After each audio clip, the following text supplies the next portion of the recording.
Hello guys! నేనైతే దోస పిండితో పునుగులు చేశాను. ఏం లేదండి, కొంచెం దోస పిండి తీసుకొని అండ్ అలాగే 2 టేబుల్ స్పూన్ల వరకి మైదా పిండి అండ్ 2 టేబుల్ స్పూన్ల వరకి బియ్యపు పిండి వేసుకోవాలి. బియ్యపు పిండి ఎందుకంటే కొంచెం క్రిస్పీగా రావడానికి బియ్యపు పిండి వేసుకోవాలి. అండ్ అలాగే కొంచెం జీలకర్ర అండ్ రుచికి తగినంత ఉప్పు యాడ్ చేసుకొని మంచిగా కలుపుకోవాలి.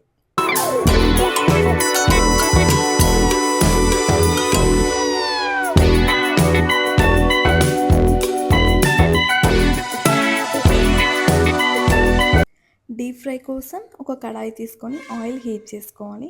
ఆయిల్ హీట్ అయిన తర్వాత ఇలా మనం కలుపుకున్న పిండిని తీసుకొని ఇలా చిన్న చిన్నగా వేసుకోవాలి. అది మంచిగా ఫ్రై అయ్యే వరకు ఫ్రై చేసుకోవాలి.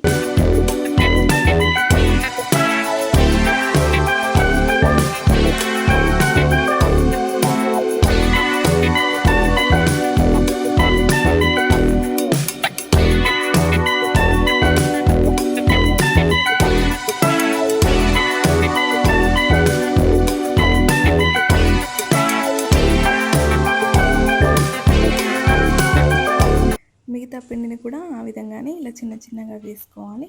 మంచిగా ఫ్రై చేసుకోవాలి. టేస్ట్ బాగానే ఉంటుంది.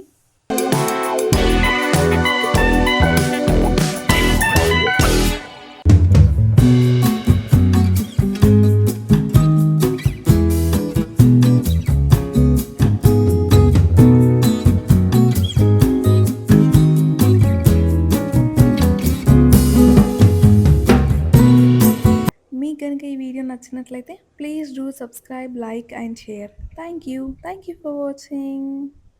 సబ్స్క్రైబ్ చేయడం మాత్రం మర్చిపోకండి. Please do subscribe.